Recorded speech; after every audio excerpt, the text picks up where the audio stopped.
Bon, merci à tous d'être là, puis merci au collectif de me recevoir pour me permettre de discuter, puis finalement de refaire un petit peu de science, ce qui n'a pas été fait, ou assez peu ces 3 dernières années, tout simplement parce que la science c'est un débat et c'est pas la vérité révélée. La vérité révélée c'est autre chose. Et donc là on va discuter, et on va discuter des chiffres. On va discuter des statistiques qui ont été présentées pendant 3 ans pour soutenir une histoire qui a été racontée et qui était contraire à la réalité observable. Et ce qu'on va faire, c'est qu'on va reprendre les chiffres, voir ce qu'ils nous disent et essayer de s'extraire d'une réalité qu'on veut nous imposer pour entrer dans celle un peu plus objective de ce que l'on peut vraiment raconter de ce qui s'est passé. Un autre titre pour cette conférence, ça pourrait être Covid-19, finalement, c'est un déni de réalité. C'est-à-dire qu'on a tordu le cou à tous les chiffres qu'on pouvait présenter de façon à raconter et appuyer une histoire et un narratif, plutôt que d'essayer de comprendre ce qui se passait. Je vais juste préciser que je vous parle uniquement en mon nom et aucunement dans le nom d'aucun, ni de mon employeur, ni d'aucun institut auquel je fais partie ou j'ai fait partie. Instituts qui ont d'ailleurs fait savoir qu'ils n'étaient pas d'accord avec moi, mais comme la réciproque est vraie, il n'y a pas de problème. Donc ce que je vais vous présenter, la deuxième chose que je vais préciser, c'est que je n'ai pas de conflit d'intérêt. Moi je suis statisticien et pendant 3 ans, j'ai publié une centaine d'articles que j'ai donnés gratuitement à la presse libre internet. Mes articles, je les ai mis en vidéo sur une chaîne qui s'appelle Décoder l'écho sur YouTube, de façon à les faire connaître, et il n'y a pas de rémunération de ces chaînes YouTube, il n'y a pas de publicité dessus, donc je n'ai pas gagné d'argent. Et la totalité des droits d'auteur de mon livre, ils sont à destination d'un collectif qui s'appelle Où est mon cycle, et qui vient en aide aux femmes qui ont des troubles menstruels à la suite de la vaccination anti-Covid-19. Donc je n'ai pas gagné un centime de tout ce que j'ai raconté, de tout ce travail-là depuis 3 ans, et ça me permet de vous parler librement, puisque j'ai aucun intérêt à faire ce que j'ai fait. J'ai plutôt des conflits de désintérêt, puisqu'évidemment toute personne qui s'est exprimée sur le sujet a eu un certain nombre de petits bonheurs dans sa vie professionnelle.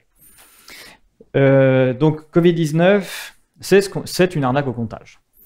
Pour le comprendre, il faut se poser la question de ce qu'est une statistique. Donc une statistique, c'est quoi? C'est un comptage. Pour avoir une statistique, il faut décider de compter quelque chose. Et donc pour faire une statistique, il faut 2 éléments essentiels. La première chose, c'est qu'il faut donner une définition, c'est-à-dire qu'il faut définir ce qu'on va compter. Ça, c'est le premier élément. Le deuxième élément, c'est qu'il faut dire comment on va le compter, quels sont les moyens qu'on va mettre en œuvre pour compter ça. Et la personne qui décide de ces 2 aspects, qui détient la définition et qui décide de comment on va compter, décide déjà de la statistique finale. C'est-à-dire qu'une statistique, ça n'a pas une valeur intrinsèque. Ça dépend de ces 2 éléments. Et si on ne s'intéresse pas à ces 2 éléments, on va raconter n'importe quoi. Et c'est ces 2 éléments-là qui sont essentiels. Donc sur les statistiques, on va parler, je vais en présenter en 4 parties, il y a une 5e bonus si on a le temps. La première chose, c'est qu'on va revenir sur les questions de mortalité. Qu'est-ce qu'on a compté pendant cette période et qu'est-ce qu'on peut dire du point de vue de la mortalité pendant cette dite pandémie. Ensuite, on va comprendre la construction de ce que j'ai appelé le mythe, c'est-à-dire qu'est-ce qu'on a appelé Covid-19 et comment on a commencé à le compter. Puisqu'on est rentré dans un espèce de paradoxe inversé, sur lequel on n'a rien prouvé, et on a commencé à compter du Covid-19 sans dire ce que c'était, et ce sont les statistiques qui ont fait la réalité de l'épidémie. Alors que normalement c'est l'inverse, hein. On constate d'abord quelque chose et on compte après. Là il s'est passé l'inverse. Ensuite on va partir sur l'aspect légendaire de l'efficacité du vaccin, on va comprendre comment est-ce que statistiquement on a mis en place des systèmes de façon à faire croire qu'il y avait une quelconque efficacité. Et puis ensuite, on va tomber dans la réalité, mais la réalité qui est niée, c'est celle des effets indésirables. Donc on va avoir 3 parties, on va comprendre qu'il y a un récit qui s'est appuyé sur des statistiques pour raconter n'importe quoi en créant de la statistique complètement fumeuse, mais qu'en face, on a ensuite une réalité qui est mesurable avec des outils officiels, qui est celle des effets indésirables, et ça qui est nié. Donc on a un déni de la réalité dans les 2 sens, on a la création d'un récit d'une part, de toute pièce, et ensuite la négation de quelque chose qui est observable. Et puis la dernière partie, si on a le temps, qui est sur le mythe de la propagation épidémique, qui est quelque chose que je ne m'attendais pas à trouver, mais sur lequel je suis tombé en faisant des recherches et en étudiant les chiffres. On va commencer par faire un petit bilan de 2 ans de pandémie. Donc on est en 2023, presque 2024, je dis 2 ans et pas 3, puisque ce qu'on a appelé la pandémie, ça se base sur une escroquerie statistique, et comme je vais vous le démontrer, escroquerie qui a duré 2 ans. Il y a une date de début, et il y a une date de fin, et ça dure 2 ans, cette escroquerie statistique. Et qu'est-ce qu'on va constater? On va regarder quand même. L'idée, c'est quand même de se dire, bon, s'il y a une pandémie mortelle qui a fait s'écrouler l'économie mondiale et nous arrêter de vivre, ce serait quand même bien qu'on voit un moment des décès, hein, de façon à justifier ce qui s'est passé. Bon. Sur ce premier graphique, ça, c'est le nombre de décès que nous avons en France depuis 1998. J'ai des graphiques qui sont plus vieux, tout ça. Bon, ça, c'est le nombre de décès que l'on voit ces dernières années. Depuis 1998, ici, jusqu'à 2022, nombre de décès en France, je crois que c'est métropolitaine, celui-ci. Bon, différents résultats. Le premier, j'ai mis 2 couleurs. En bleu foncé, ce sont les décès chaque année qu'il y a chez les plus de 65 ans. Et en bleu clair, ce sont les décès qu'il y a chaque année en France chez les moins de 65 ans. Bon, en France, on a quand même beaucoup plus de personnes vivantes qui ont moins de 65 ans que de personnes qui ont plus de 65 ans. Mais parmi les décès, il y a quand même beaucoup plus de personnes qui décèdent qui ont plus de 65 ans. Et ça, c'est une bonne nouvelle. C'est une bonne nouvelle puisque la vie est ainsi faite qu'au début on naît et c'est plutôt vers la fin qu'on meurt. Et cette fin, bah, plus c'est tard et mieux c'est. Donc être dans un pays où il y a un grand nombre de personnes qui décèdent au-delà de 65 ans, ça veut dire qu'ils ne sont pas morts avant, tout simplement. Donc en France, ils décèdent entre, ici on est autour de 550 000 et 650 000 personnes tous les ans. Bon. Deuxième résultat, ici, bah, vous voyez que sur les moins de 65 ans, il n'y a pas la moindre trace visible d'un quelconque événement à aucun moment. C'est-à-dire que quel que soit ce que l'on peut raconter sur cette histoire qui se soit passée, à aucun moment, aucun scientifique, aucun statisticien, personne ne peut regarder qui que ce soit et lui dire qu'il s'est passé quelque chose de mesurable pour des moins de 65 ans. Ça n'existe pas. Les moins de 65 ans, c'est 80% de la population. Donc les enfermements, les vaccinations forcées, les passes, etc., de toute façon, ne portent pour aucune justification pour plus de 80% de la population française et mondiale. Donc ça, c'est aussi un résultat. Enfin, si on s'intéresse aux plus de 65 ans, on voit qu'en effet, en 2020, on a eu plus de décès que d'habitude. Bon. Ce sur quoi, en fin 2020, il y a les grands instituts français qui ont sorti les gros titres de façon à apparaître dans la presse en disant « Regardez, la preuve de l'hécatombe Covid, c'est que 2020, c'est le record du nombre de décès jamais enregistrés en France. » Ce qui est absolument exact. Le record précédent avait été établi en 2019. Le record précédent en 2018, le record précédent en 2017, le record précédent en 2016, vous pouvez remonter. C'est-à-dire que globalement, quasiment tous les ans, on bat le record du nombre de décès en France. Donc il n'y avait aucune raison de faire des gros titres de journaux avec un titre pareil. Et pourquoi est-ce que tous les ans, on bat quasiment le record de décès depuis, on va dire, à peu près 2010 et qu'il y a une pente ascendante? Eh bien, oui, en fait, il y a 2 raisons.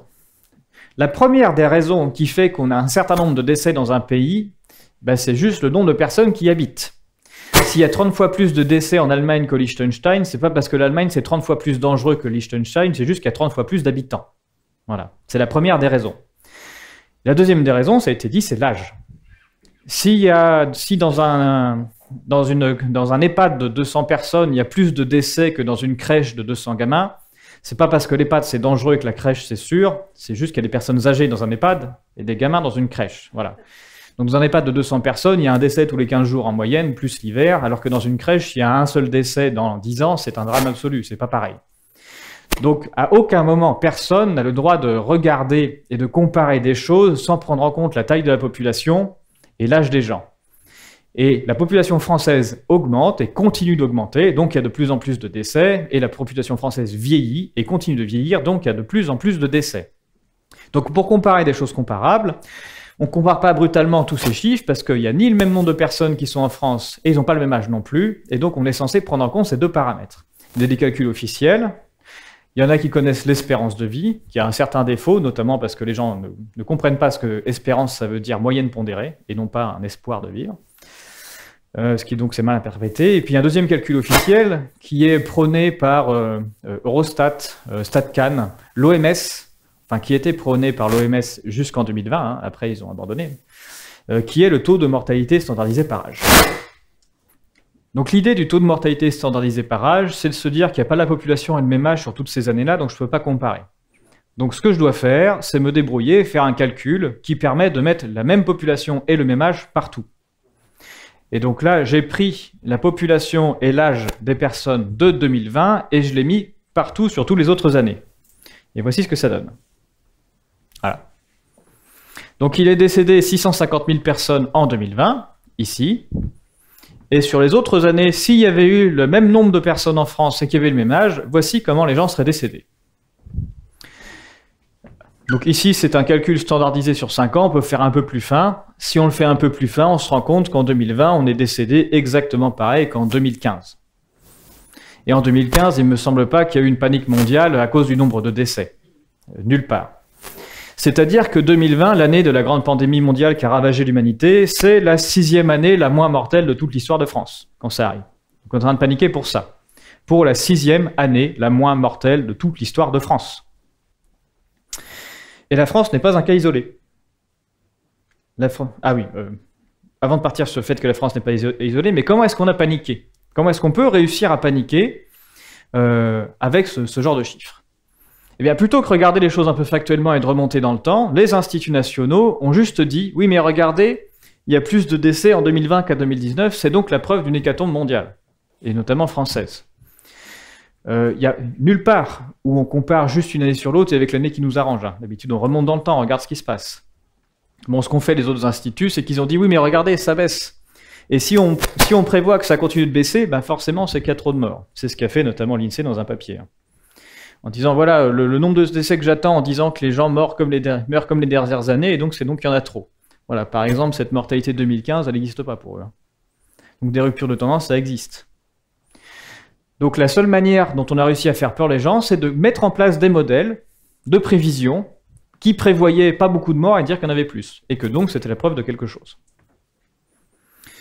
Soit dit en passant, hein, si on s'amuse à prolonger la baisse des décès, on peut la prolonger, hein, et puis à un moment on meurt plus. Hein. Voilà. Donc ça n'est pas raisonnable.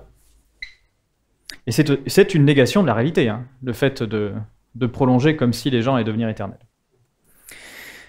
Si je fais le calcul et que je regarde ce qui s'est passé ailleurs en Europe, puisqu'on a toutes les données sur Eurostat, et que je fais le même calcul et que je me demande comment est l'année 2020 par rapport au reste des autres années.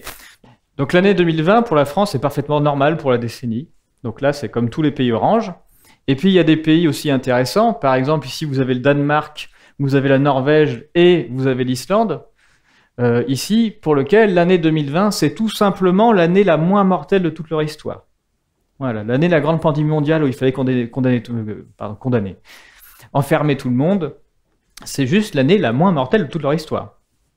On a des pays comme l'Allemagne ici, on a aussi la Finlande, on a l'Estonie, pour lequel l'année 2020, c'est la 2e année la moins mortelle de toute leur histoire. Donc c'est-à-dire qu'il s'est moins que rien passé. Voilà.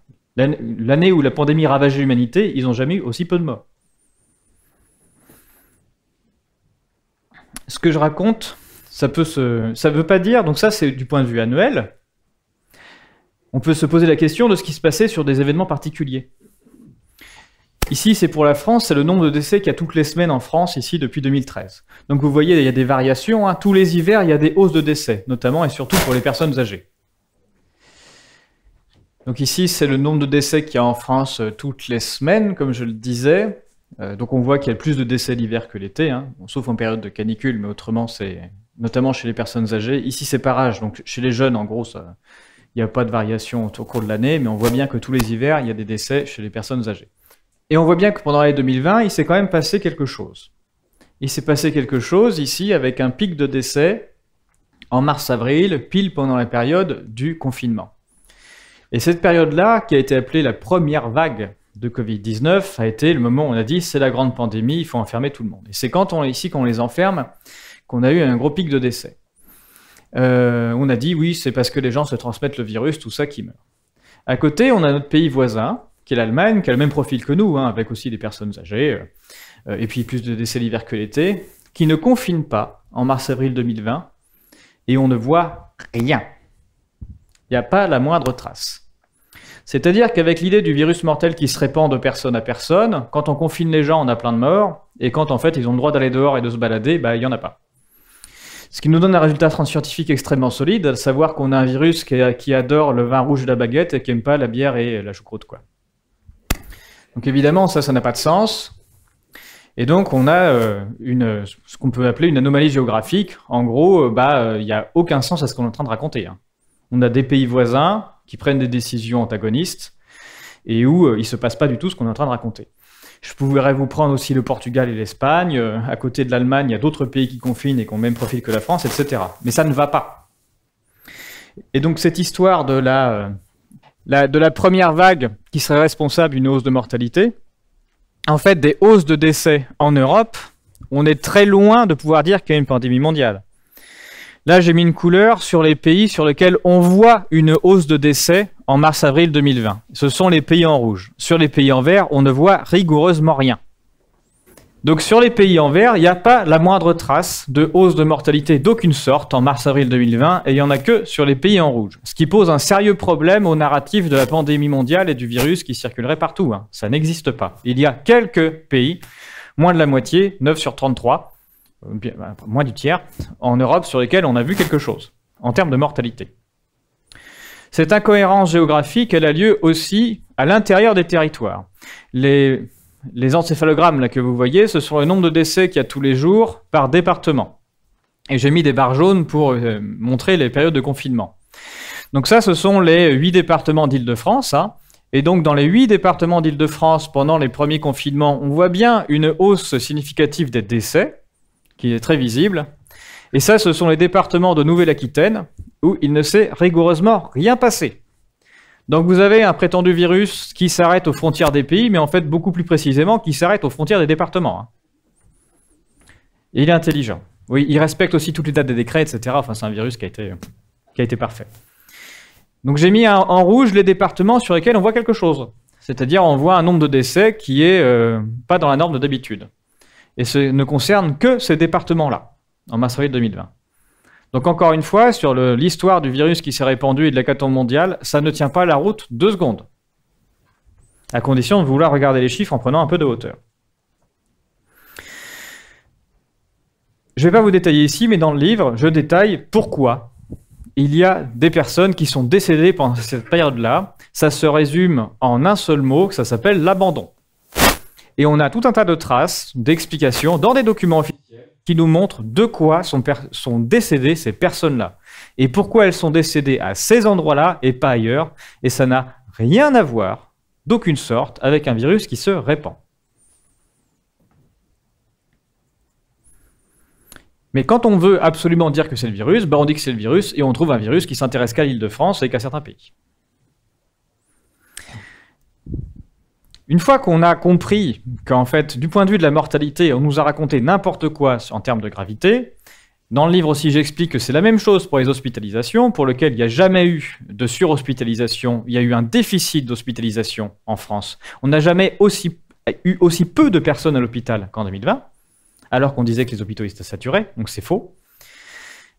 Une fois qu'on a compris ça, il va bien falloir se poser la question de ce qu'on est en train de compter. Comment est-ce qu'on a pu sortir tout un tas de chiffres d'hospitalisés Covid, de morts Covid et de cas Covid, alors que quand on prend de la hauteur, qu'on s'extrait de ça, on ne voit rien. Et c'est là qu'il est important de se rappeler ce qu'est une statistique et de comprendre qui a décidé qu'on allait commencer à compter quelque chose et comment on allait le compter. C'est ça qui est central. C'est quoi une statistique Covid-19 ? Pour ça, il faut repartir à Wuhan. Pour comprendre que commencer à compter, c'est donner une existence à quelque chose. C'est le comptage, en disant, vous voyez, je l'ai compté, c'est que ça existe. On repart à Wuhan. Donc là, on est fin 2019. Fin 2019 à Wuhan. Wuhan, donc, c'est une petite bourgade charmante de Chine. 6 millions d'habitants, grosse pauvreté, extrêmement polluée. On est en pic de pollution maximale avec le gouvernement qui dit aux gens, sortez pas de chez vous, sinon vous allez mourir empoisonnés. Et dans cet environnement paradisiaque, il y a 44 malades d'une pneumopathie d'étiologie bizarre.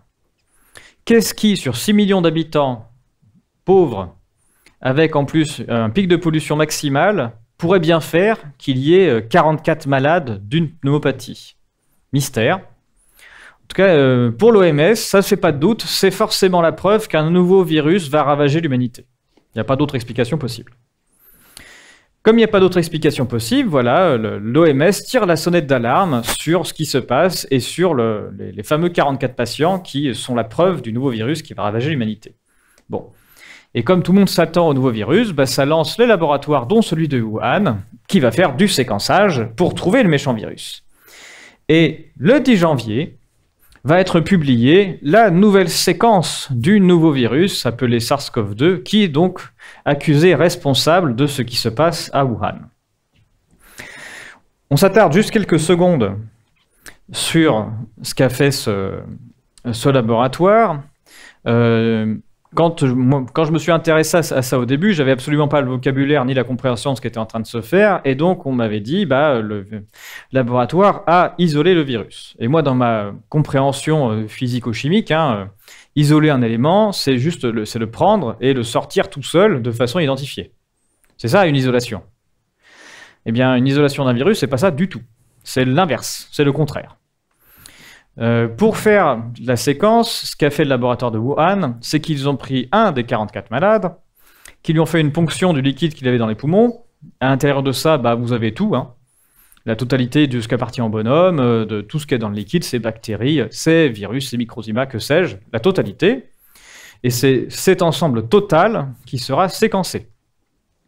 Et qui sera séquencé par morceaux. C'est-à-dire qu'on ne séquence pas les éléments d'une seule traite, mais qu'on va déterminer des petits morceaux de ce qu'il y a à l'intérieur. Bon. L'ARN, c'est fait de nucléotides. Un virus, on dit que c'est en gros 30 000 nucléotides. Et ce qu'on va déterminer, c'est qu'on va faire du séquençage multiple de petits morceaux à l'intérieur qui font entre 100 et 300 nucléotides. Comment font les chercheurs? Ils prennent ce qui s'appelle un jeu d'amorce. Donc ce sont des ensembles de nucléotides qui font 100 à 300 nucléotides. Ils le balancent dans l'échantillon. Ils font ce qu'on appelle de la RT-PCR, et la RT-PCR va dire si oui ou non le petit morceau est présent. Donc le jeu d'amorce qu'on met, il n'est pas complet, il n'y a pas tout ce qui existe, donc on est déjà aveugle en partie. Et puis ensuite, on fait jouer la RT-PCR, la RT-PCR va dire bah, ce morceau-là est présent et en environ telle quantité. Et avec cette technique, dans l'échantillon du malade, ils ont trouvé 6 millions de morceaux d'ARN présents. Donc après, il faut faire un puzzle. L'être humain n'est pas capable de faire un puzzle de 6 millions de pièces. Et donc là, on va utiliser des logiciels. Des logiciels qui sont spécialisés dans le fait de recoller des morceaux de nucléotides de façon à essayer de voir qu'est-ce qu'on arrive à faire comme morceaux. Ces logiciels, ils ne sont pas capables non plus de faire des puzzles de 6 millions de pièces. Personne ne peut le faire, même pas un logiciel. Si vous lancez la molinette, il n'y arrivera pas dans le soleil, c'est très bien. Donc, il fait un parcours aléatoire et il va tester un nombre de combinaisons restreint qui, statistiquement, va lui donner le meilleur résultat possible parmi le nombre d'essais qu'il va tenter. Donc, avec un 6 millions de pièces, il lance un logiciel, le premier, qui s'appelle Trinity, qui dit moi, avec j'ai trouvé des bactéries, des trucs qui appartiennent au bonhomme. Et puis, il me restait de quoi faire un machin qui fait 11 000 nucléotides de long, ce qui est beaucoup trop court pour faire un virus. Donc, ma conclusion, c'est qu'il n'y a pas de virus dans l'échantillon. Bon, ça, si vous cherchez un prix Nobel, c'est pas terrible.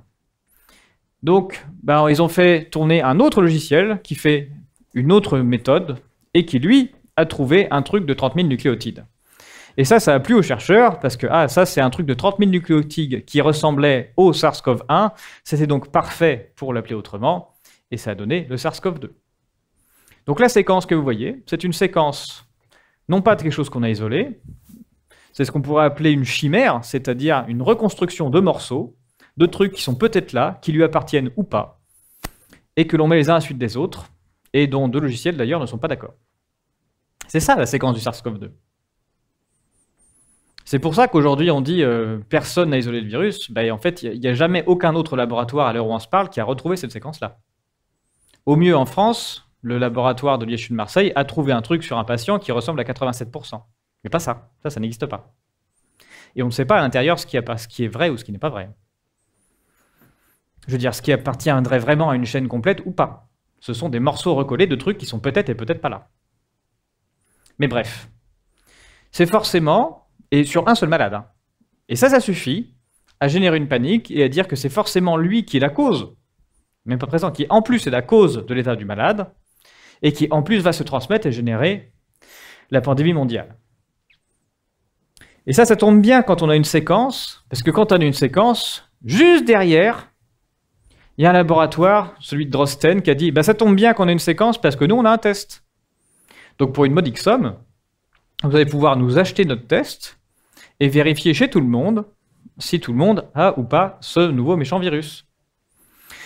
Regardez les dates, la séquence a été publiée le 10 janvier, comme je vous l'ai dit, et le test Drosten, il a été validé par Eurosurveillance le 23 janvier, c'est-à-dire 13 jours plus tard. Donc en seulement 13 jours, on a une équipe qui a pu analyser la séquence, déterminer ses spécificités, imaginer un protocole de test, faire des tests, on suppose, pour l'essayer, sur la base de quoi. Relire tout ça, il y a une trentaine de co-écrivains, se le passer, l'envoyer à la Eurosurveillance, il l'a envoyé le 21 janvier, je crois, qui, eux, en seulement 2 jours, vont se dire « Ah oui, c'est super, on a tout vérifié, c'est tout bien, on diffuse ». C'est dingue ce que la science va vite à notre époque.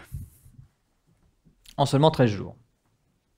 Cet article-là, il a été décrié par d'autres microbiologistes internationaux qui ont dit que tout ça, c'était n'importe quoi, depuis. Et Drosten lui-même a dit, je crois une semaine, a dit oui, on a peut-être déconné, c'était juste une méchante grippe. Bon, voilà. Alors qu'il est à l'origine du comptage. Bon, ça lui a rapporté. Hein. Il n'y a pas que ça qui se met en place avec notre fameux test. Il y a d'autres mécanismes de comptage qui se mettent en place. Tous les ans, en France, il y a des malades. Je vous ai dit, il y a plus de malades l'hiver que l'été. Et les malades l'hiver qui arrivent toutes les saisons, ils sont reconnus par les médecins sous une forme qui s'appelle état grippal.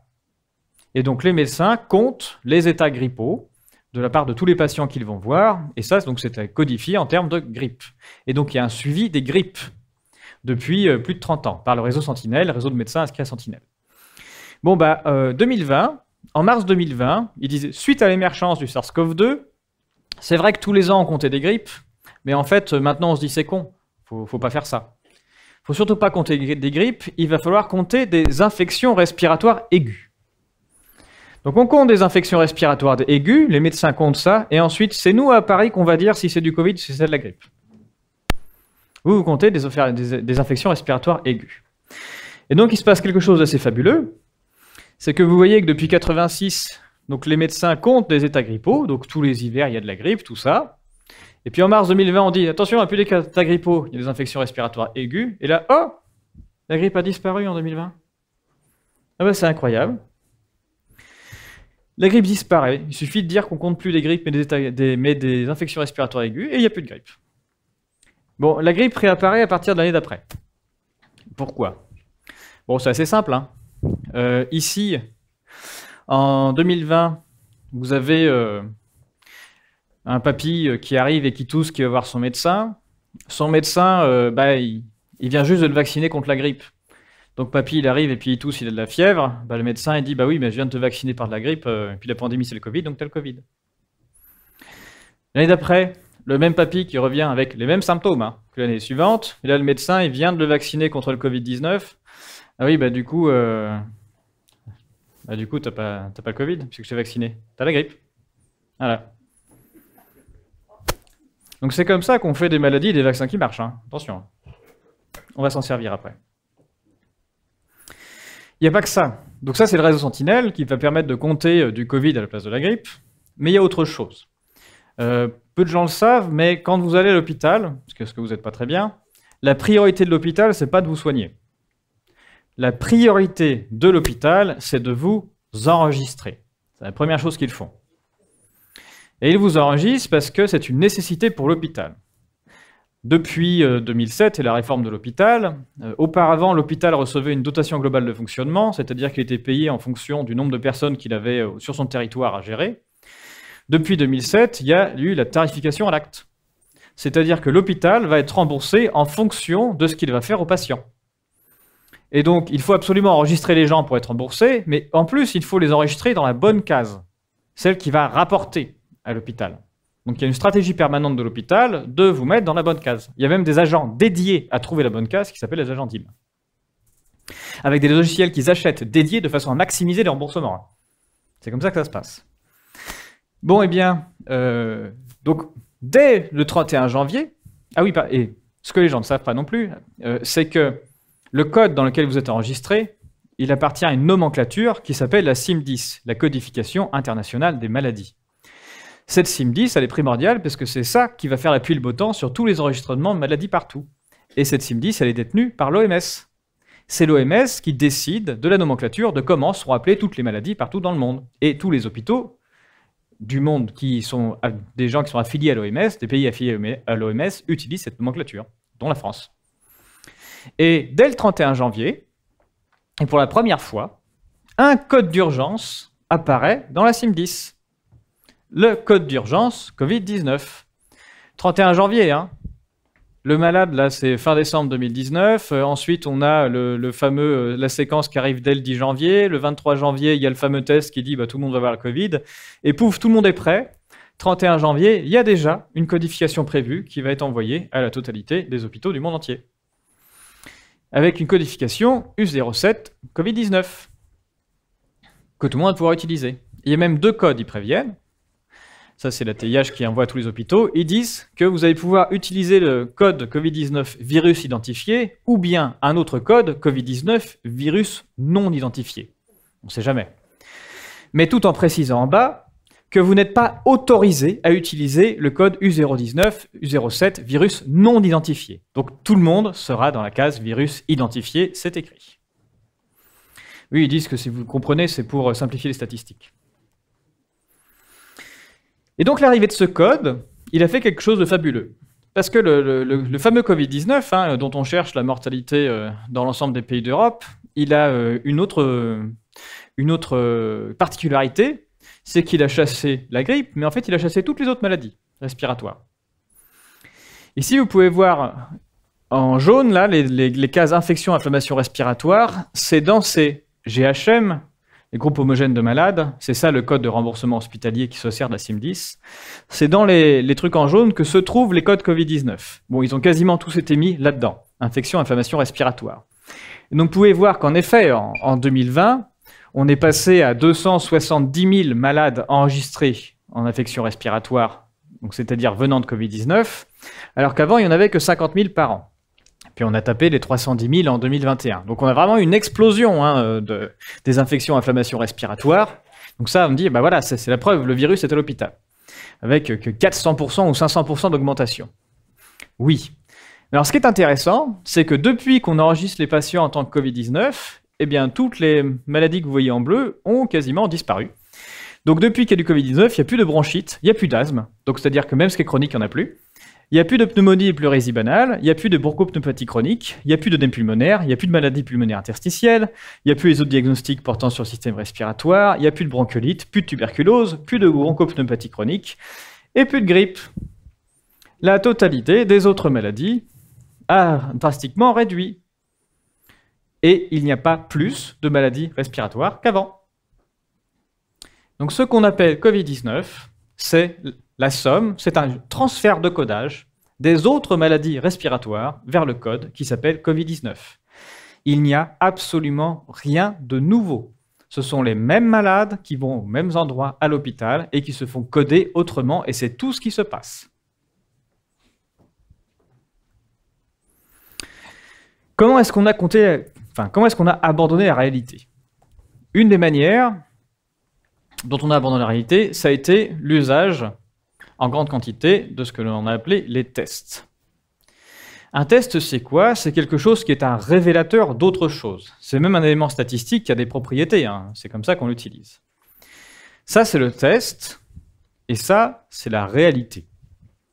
Ça, c'est un malade, c'est quelqu'un qui a des symptômes, et ça, c'est juste un test.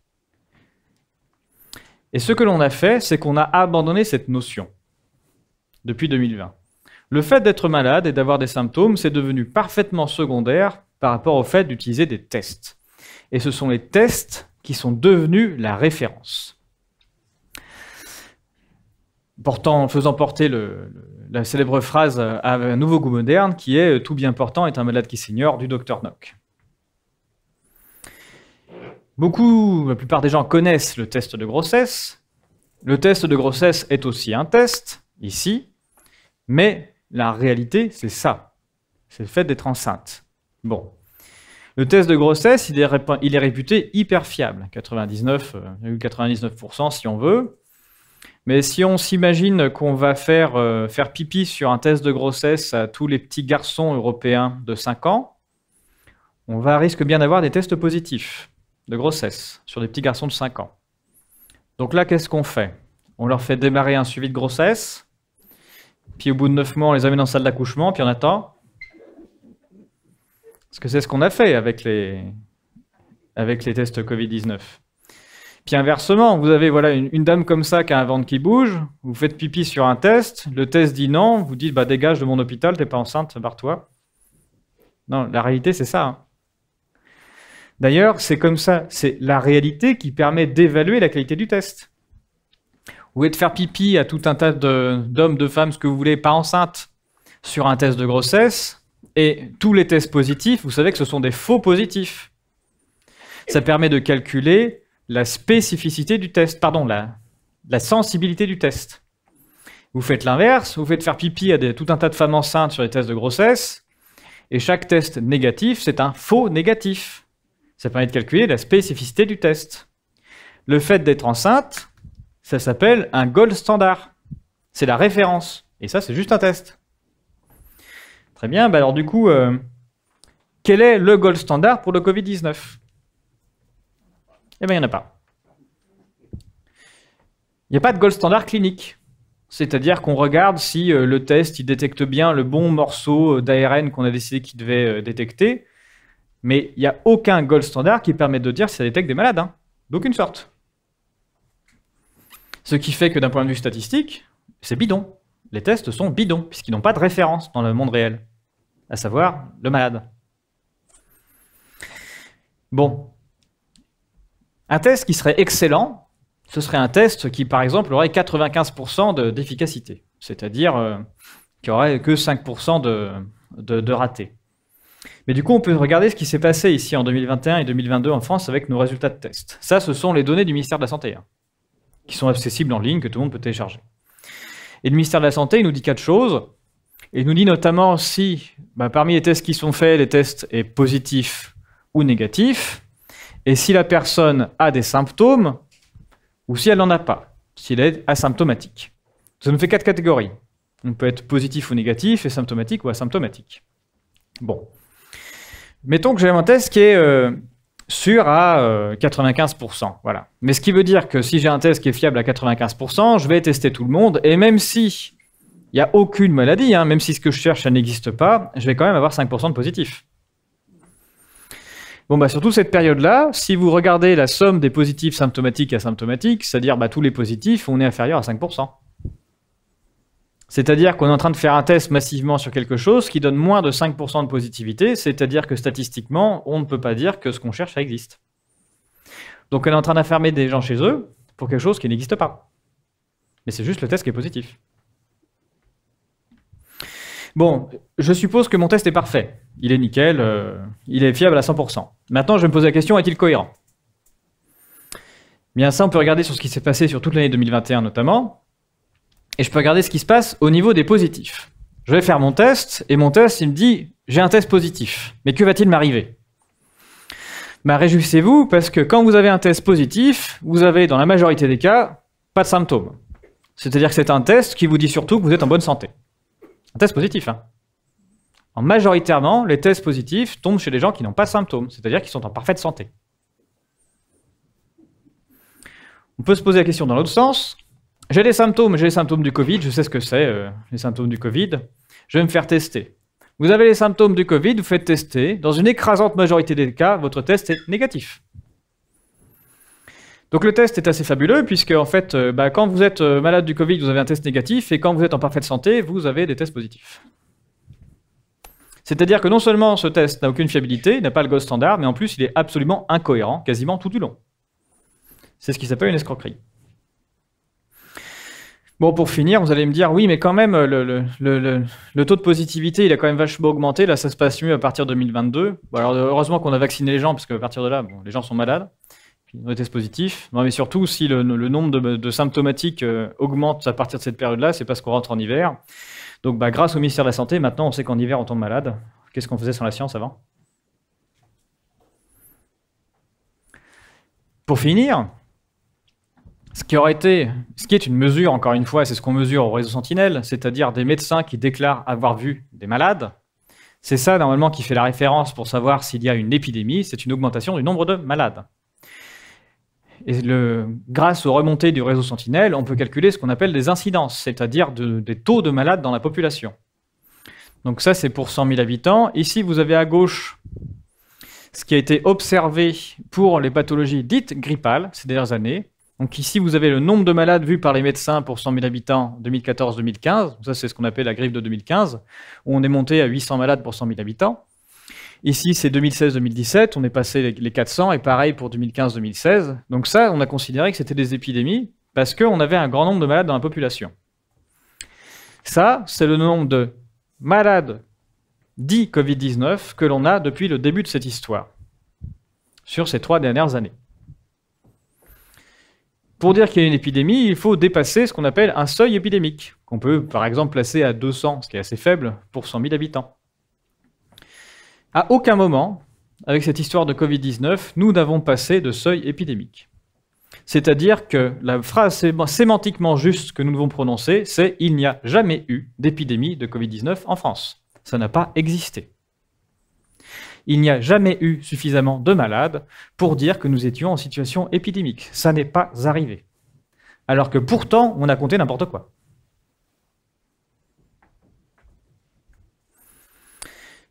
Donc c'est comme ça qu'on a construit le mythe, en mettant en place des systèmes de remontée statistique pour déclarer tout le monde Covid-19 et en abandonnant la notion de malade. Et là, on a quitté la réalité. Si on ne s'intéresse plus aux malades et juste à des résultats de tests, on n'est plus dans la réalité.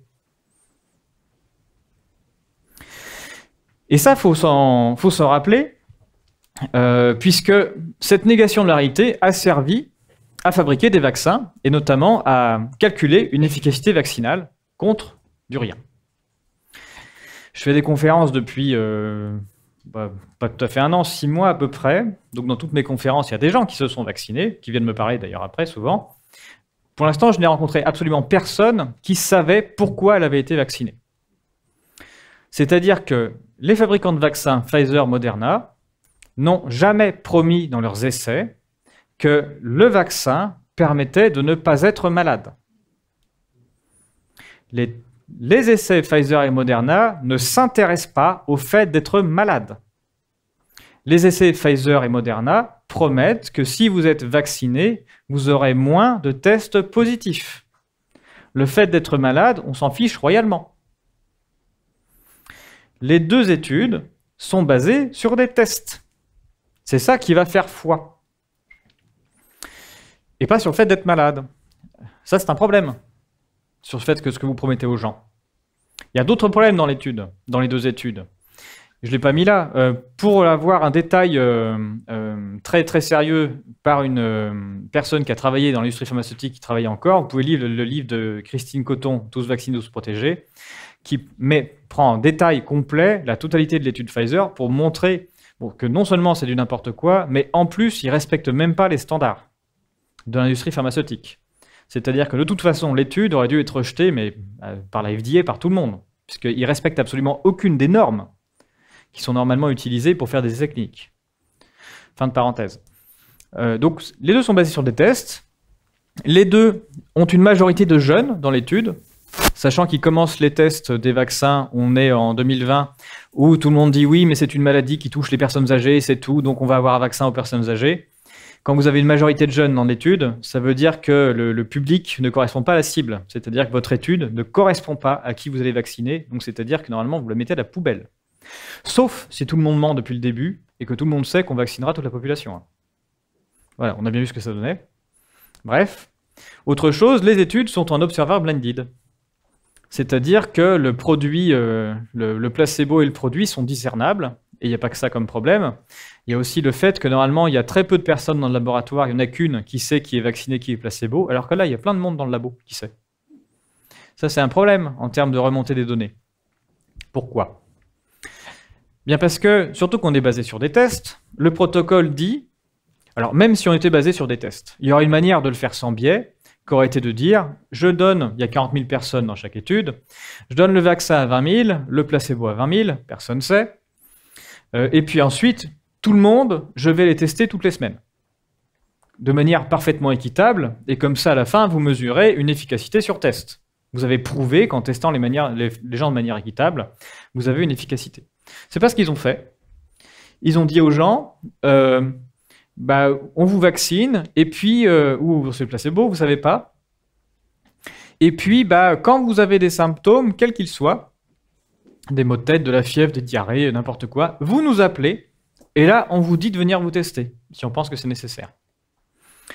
Mais si tout le monde sait dans le laboratoire qui est vacciné, qui n'est pas vacciné, vous avez un vacciné qui appelle, qui dit « Docteur, j'ai mal à la tête, j'ai le nez qui coule. » Oui, non, c'est bon, ça va passer, c'est un effet indésirable. Et puis vous avez un non-vacciné qui appelle, pour la même chose, il dit « Oui, passez tout de suite, on va vous tester. » Donc il n'y a pas de contrôle sur le nombre de tests réalisés dans les deux cas, dans le protocole. Bon. Si vous voulez savoir l'efficacité d'un produit, ce que je vous conseille dans toutes les études que vous pouvez lire, vous allez au bout de l'étude et vous regardez le groupe placebo, le groupe qui a reçu le médicament, et vous regardez le taux de survie dans chaque côté. Donc il y a 40 000 personnes, 20 000 de chaque côté, vous regardez Pfizer. Pfizer dit à la fin du suivi, j'ai 15 morts chez les vaccinés, mais j'en ai que 14 chez les non vaccinés. Ça, c'est pas terrible. Donc si vous avez un doute, le vaccin ne protège pas de mourir, ça n'a pas marché. Puis chez Moderna, c'est 16 partout. Voilà. Donc balle au centre pour faire match, les gars. C'est-à-dire que pour ce qui est des décès, de toute façon, vous n'avez aucune trace d'aucun bénéfice nulle part. Ça n'existe pas. Sachant que même Pfizer, ensuite, une fois qu'ils sont sortis de la période d'aveugle, ils ont revacciné le groupe placebo. Comme ça, c'est bien, il n'y a plus de groupe placebo à long terme. Et il y a eu des morts dans le nouveau groupe. Donc là, je mets 15-14 pour rester poli, mais sinon, c'est plutôt 21-14.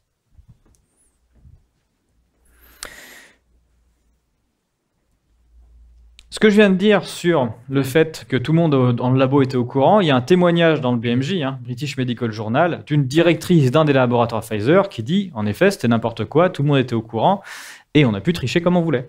Et on est surpris du fait qu'il n'y ait même pas eu d'enquête de la part de la FDA pour venir voir comment on travaillait. Tout se passait comme si, voilà, confiance aveugle, confiance absolue chez tout le monde, parfait. Ça a été su dans la presse. Donc c'est-à-dire qu'on a au moins un des laboratoires Pfizer où on a la directrice qui dit on a grugé comme des cochons. Normalement, tout s'arrête, on condamne Pfizer, on fout les gens en tôle et puis on arrête la vaccination et on recommence des essais. Là, donc vous avez toute la presse qui s'est mise au diapason en disant oui, mais non, mais c'est qu'une menteuse si ça se trouve. Et puis en plus, c'est qu'un labo sur c'est 4000 personnes sur 40 000, qu'est-ce que ça compte? On s'en fiche, peu importe, le reste est significatif. Enfin, on est passé en inversion totale où on peut gruger, on est pris la main dans le sac. Mais on dit, mais non, mais c'est pas assez triché, on s'en occupe pas. Bon. On peut quand même regarder d'autres résultats du fameux vaccin Pfizer.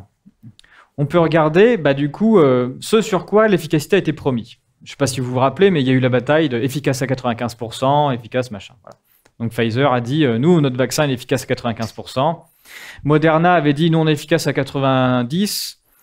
Juste derrière, Pfizer dit, nous, c'est 95, et donc Moderna dit, ah oui, on a refait le calcul, c'est 95, nous aussi. Bon, il s'est passé des choses rigolotes. Bon, 95%, ça a l'air sérieux, quoi. 95%, c'est basé sur quoi? Eh bien, c'est basé sur 8 tests positifs chez les vaccinés contre 162.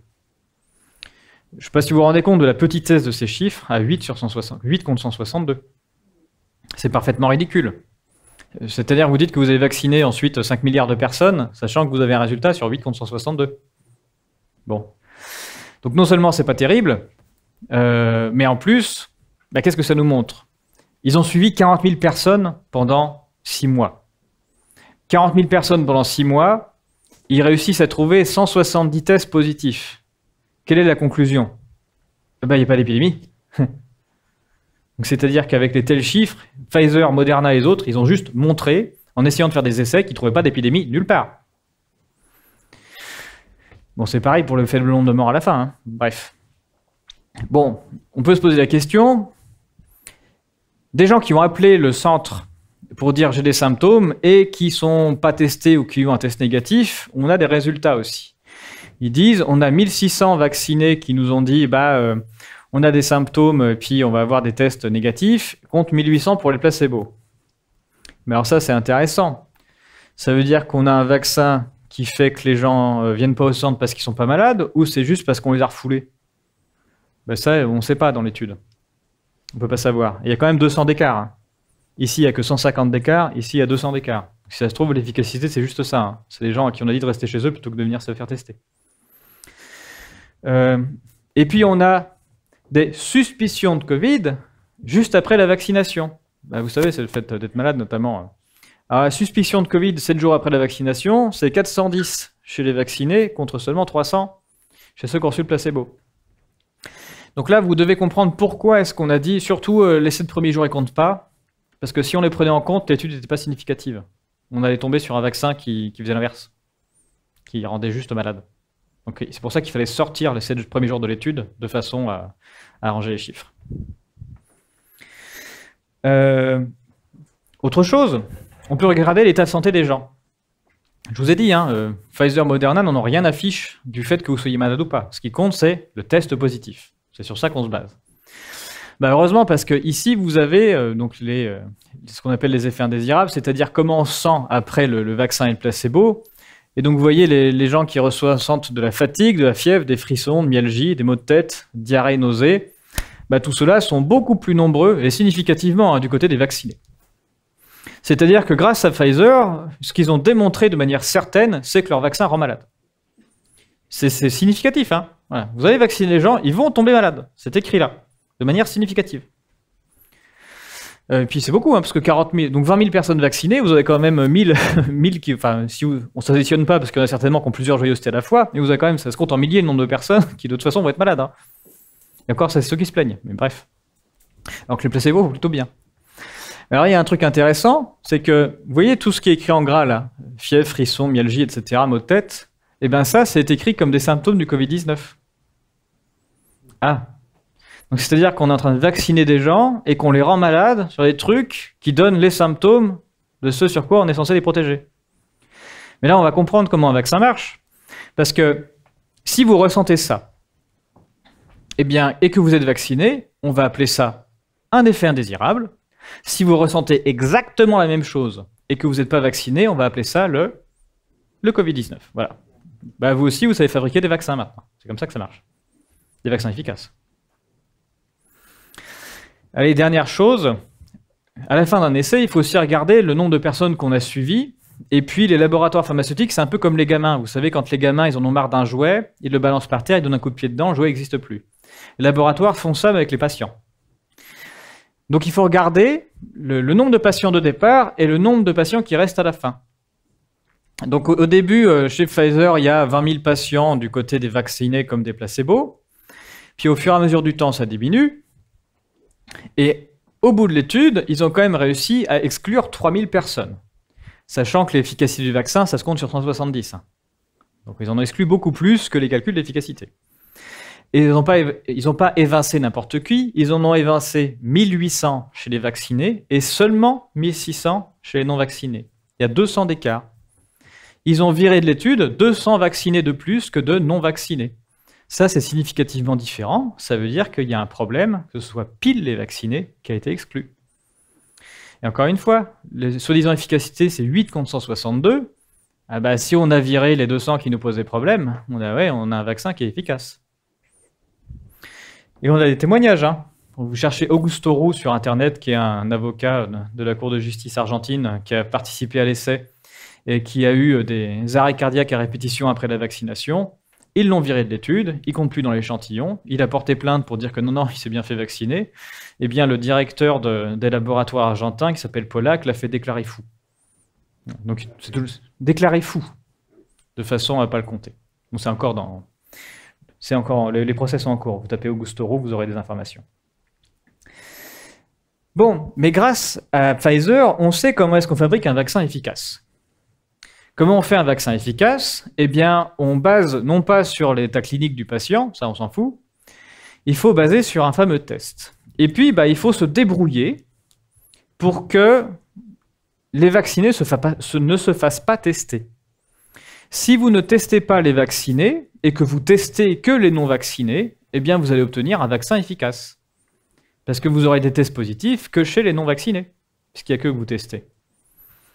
Cette escroquerie, elle a été mise en place dans la totalité des pays qui ont fait appel à ces différents vaccins sous une certaine forme qui s'est appelée le pass sanitaire. Le pass sanitaire permet de mettre en place un mécanisme dans la population qui va simuler une efficacité vaccinale sans qu'il ne se passe rien. Pour l'illustrer, je vais prendre un exemple. Je vais imaginer aujourd'hui que je suis le président d'un pays qui a sérieusement envie d'emmerder ses non-vaccinés. Vous imaginez, hein, c'est pour l'exemple. Donc dans mon pays, j'ai 1200 personnes. Je mets en place un pass sanitaire qui fait que toutes les personnes non vaccinées doivent se tester à chaque fois qu'elles vont pisser. Ce qui est problématique et ce qui va décourager les gens de résister et ce qui va faire qu'assez rapidement dans mon pays, je vais avoir 1000 personnes vaccinées et 200 non vaccinées.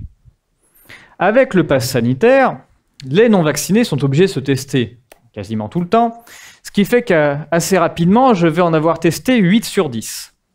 Dans le même temps, chez les vaccinés, il n'y a que ceux qui aiment se faire gratter le nez gratuitement qui vont y aller, et donc je ne vais en tester qu'une sur 10. Ce qui veut dire que dans la population, je vais avoir 160 tests de réalisés chez mes non-vaccinés et 100 tests réalisés chez mes personnes vaccinées. Pour l'exemple, nous allons imaginer de 1 que les tests sont parfaitement bidons et de 2 que les vaccins ne servent rigoureusement à rien. C'est pour l'exemple, vous imaginez, évidemment. Ce qui fait qu'il y a 10% de positivité pour tout le monde. Ça va me faire 16 tests positifs chez mes non-vaccinés et pour 10 tests positifs chez mes vaccinés. Et là, comme je suis quelqu'un de très sérieux, je vais rapporter mes nombres de tests positifs à la population initiale, ce qu'ont fait la totalité des grands instituts, des ministères de la Santé, etc., pour montrer que c'était des bons élèves. J'ai 16 tests positifs chez mes 200 non-vaccinés, ce qui me fait un ratio de 80 positifs pour 1000. Alors que chez mes vaccinés, j'ai un ratio de 10 positifs pour 1000. 80 pour 1000 contre 10 positifs pour 1000, ce qui fait un taux d'efficacité de 95%. Tadam! En mettant en place le pass sanitaire, j'ai réussi à simuler l'efficacité vaccinale promue par Pfizer et Moderna, qui se basait juste sur le fait qu'on allait beaucoup plus tester les non-vaccinés que les vaccinés. Il y a un graphique qui nous permet de le voir exactement et qui est public sur Internet en utilisant les données du ministère de la Santé sur un site qui a été mis en place par un certain Guillaume Rosier, qui est un jeune ingénieur français qui a été décoré de la médaille du mérite par Emmanuel Macron. Et donc vous allez sur son site, Covid Tracker, vous tapez Vax Impact et vous allez tomber sur ce graphique. Et ce graphique, il détruit en un seul graphique l'escroquerie des tests et des vaccins. En un seul graphique. Et donc ça, moi je pense que ça valait bien sa médaille du mérite. Je l'ai d'ailleurs écrit pour lui dire que je me servais tout le temps de son site. Donc qu'est-ce qui se passe? Ce graphique représente la part de positifs dans la population selon le statut vaccinal au cours du temps. Donc on a les non-vaccinés qui sont en orange, les vaccinés double dose dont on ne va pas parler qui sont en bleu foncé, et les 3 doses qui sont en noir. Ça c'est une bêtise dans les statistiques, il faudrait qu'ils corrigent, c'est pas très grave. Il n'y a pas de triple dose à cette date. Donc qu'est-ce qui se passe? Ici, au mois de juillet, on a l'instauration du pass sanitaire en France. Ce qui veut dire quoi? Pass sanitaire, ça veut dire que vous obligez les personnes qui ne sont pas vaccinées à se tester régulièrement. On est en plein mois de juillet. Est-ce que vous avez déjà entendu parler des fameuses épidémies grippales ou de bronchite du plein mois de juillet? Non, ça n'existe pas. Donc c'est-à-dire qu'on va se faire tester une batterie de gens extrêmement importante. On va dépasser le million de tests quotidiens à cette date-là. Hebdomadaire, pardon, à cette date-là, ce qui est un record absolu mais qu'on va battre après, de gens qui sont en écrasante majorité en parfaite santé. Et ils se testent pour pouvoir aller au camping, au cinéma, etc. Et donc vous avez des gens en parfaite santé que vous allez tester, et parmi elles, certaines vont se retrouver avec un test positif. Donc vous avez donc des gens en parfaite santé que vous déclarez atteintes d'une maladie mortelle, sachant qu'elles sont en parfaite santé. Une maladie mortelle sans symptômes. Donc une maladie mortelle asymptomatique. Et ces gens-là sont considérés même contagieux. C'est-à-dire qu'ils pourraient transmettre leurs non-symptômes et leurs non-maladies aux personnes autour d'eux. Donc il est urgent de les confiner, pour surtout pas qu'elles transmettent la non-maladie autour d'elles. Ces personnes-là, d'ailleurs, après leur test positif, au bout de 15 jours, seront considérées guéries. C'est-à-dire qu'elles ont une non-maladie et 15 jours après, elles vont quand même beaucoup mieux. Et donc là, elles sont guéries. Et elles sont même considérées immunisées. Elles sont immunisées contre la non-maladie qu'elles ont eue 15 jours avant. Donc si plus tard elles rechopent une non-maladie, elles sauront que c'est pas la même que la précédente parce que chaque non-maladie on l'attrape qu'une seule fois. Donc c'est ça qui se passe à ce moment-là.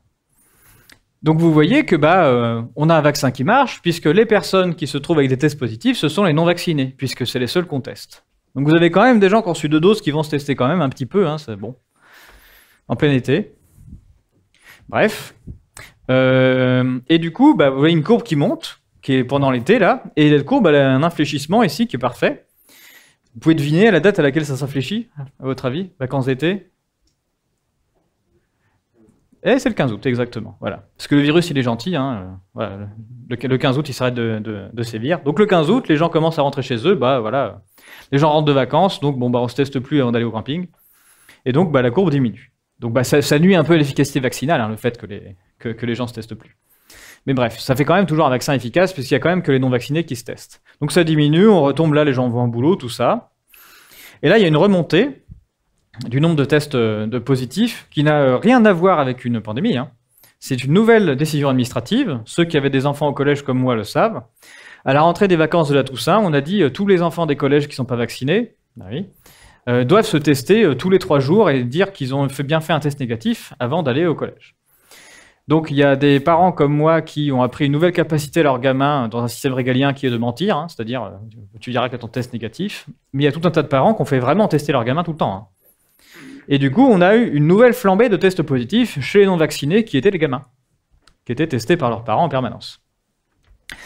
Et puis donc, mais ça fait toujours un vaccin qui a l'air efficace. Mais alors là, il y a une nouvelle qui change, parce que fin 2021, on a le ministre de la Santé de l'époque qui dit toutes les personnes vaccinées, vous me faites quand même chier parce que j'ai encore plein de doses sur les bras. Non, c'est pas ça qu'il dit, pardon. Il dit la science m'a dit que le vaccin n'est plus efficace au bout de 6 mois. Donc, toutes les personnes qui ont reçu 2 doses doivent en faire une 3e, sinon elles seront considérées non vaccinées et seront exclues comme les autres. Et du coup, les personnes qui ont été vaccinées de 2 doses, que vous voyez en bleu, bizarrement, une énorme partie d'entre elles n'avaient pas envie de recevoir une 3e dose sûre et efficace. Et donc se sont ruées sur les tests anti-Covid, puisque c'était gratuit, de façon à essayer d'avoir un test positif. Elles se sont tellement ruées sur les tests qu'elles sont devenues encore plus positives que les non-vaccinés. Ce qui quand même, à ce moment-là, le gouvernement bug un peu, en disant alors, du coup, on a des vaccinés 2 doses qui sont moins bien protégés que des non-vaccinés.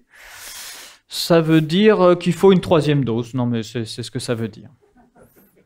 Du coup, moi à l'époque, j'ai écrit au gouvernement français. J'ai dit bonjour monsieur le gouvernement, alors moi j'ai pas de dose, du coup comment que je fais pour avoir la 3e dose avant les 2 autres? Et ils m'ont pas répondu. Bon. Voilà, et du coup c'est comme ça que les 2 doses sont au-dessus des autres. Et puis j'ai dit que l'escroquerie Covid-19, elle avait une date de début, c'est février-mars 2020, c'est quand on met en place le comptage Covid-19 en lieu et place des maladies habituelles. Et il y a une date de fin. L'escroquerie, elle s'arrête en mars 2021. Quand mars 2021 arrive, il y a une nouvelle décision administrative qui arrive, et donc moi j'annonce à tout mon entourage, c'est bon, on a terminé avec cette escroquerie, c'est terminé. Et ils vont pas pouvoir continuer à vendre leur cam et à faire croire aux gens des choses, tout simplement parce que mars 2020, c'est la fin du pass sanitaire. Donc, 2021, c'est la fin du 2022. Mars 2022, c'est la fin du pass sanitaire, et au jour même de la fin du pass sanitaire, le vaccin n'est plus efficace. Pourquoi ? Parce que le jour même de la fin du pass sanitaire, les vaccinés sont plus obligés de se tester, donc ils deviennent moins positifs que les autres. Un peu plus positifs qu'eux, qui se testent un peu plus. Vous avez tous les vaccinés de doses, notamment un certain nombre de collègues qui, du coup, pour un écouvillon dans le nez, avaient une semaine de vacances gratos, quand même. 100 jours de carence. Donc ils pouvaient vous appeler, voilà, les gars, j'ai encore le Covid pour la 3e fois. Je suis encore atteint d'une maladie mortelle, et du coup, je plante mes patates pour l'année prochaine. Voilà, ils faisaient leur jardin. Et puis, vous avez ceux qui se testent le plus, qui sont les plus positifs du tas, qui sont les vaccinés 3 doses.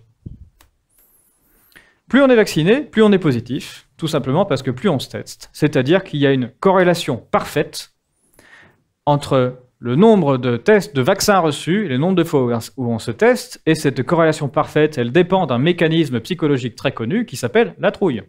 Point. Plus on a la trouille, plus on se vaccine, et plus on se teste. Et ça marche nickel.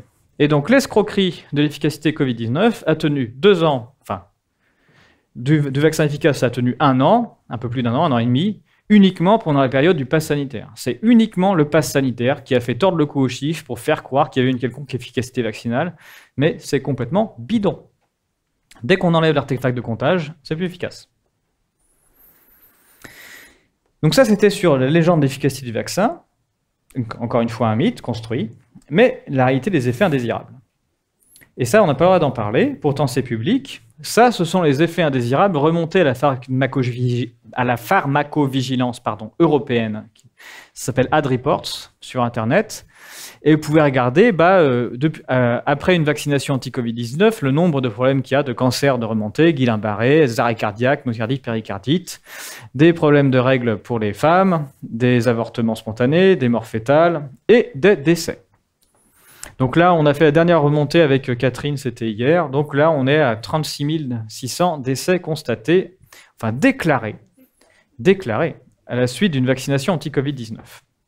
Parce qu'il n'y a absolument aucun suivi des effets indésirables de la part des autorités, ça n'existe pas.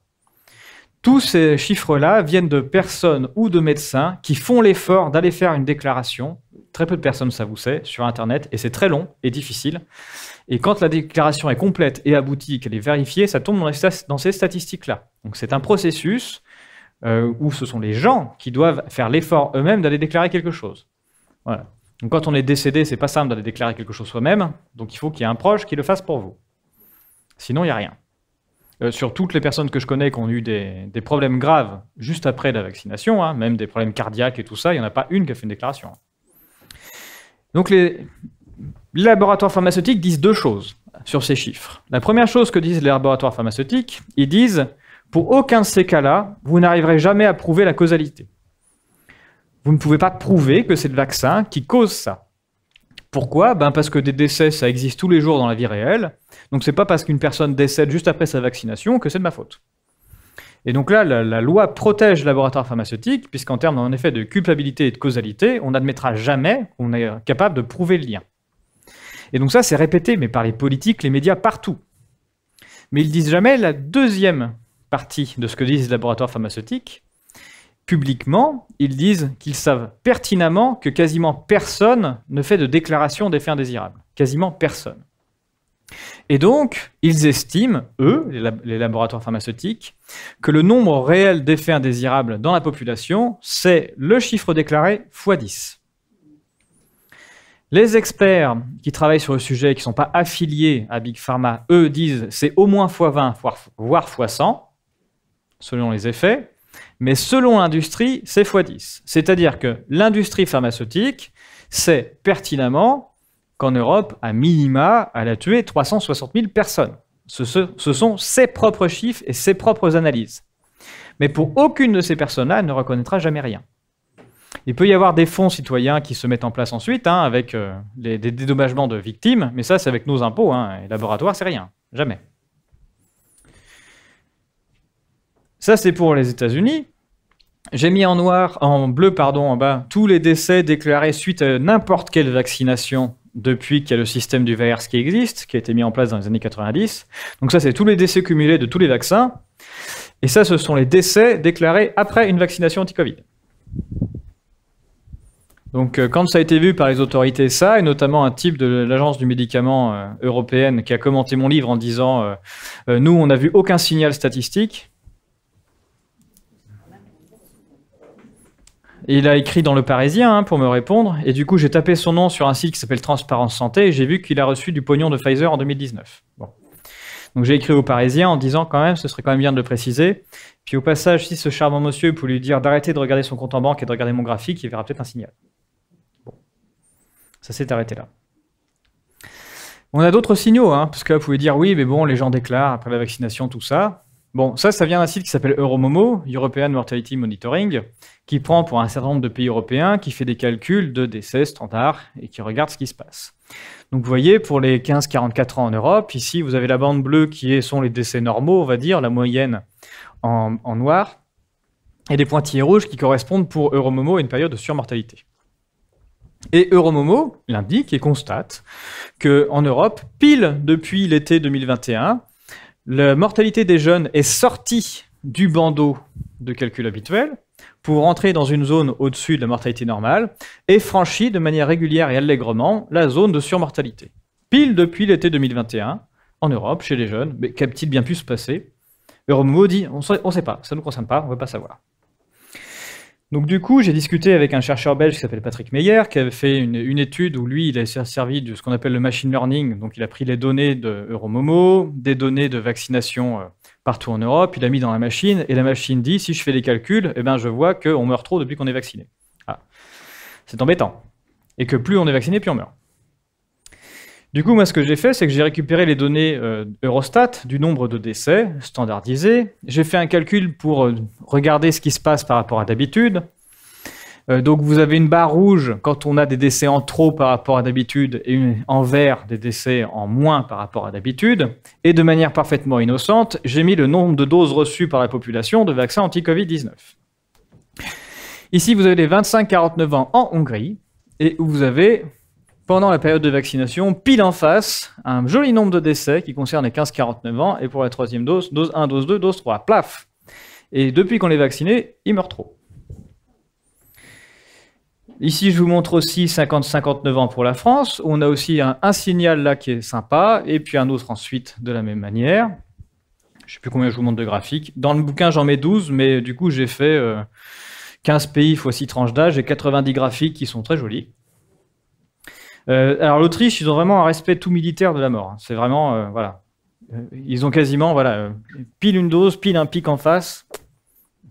Vraiment nickel. On a même la 4e dose qui est sympa, 60-69 ans.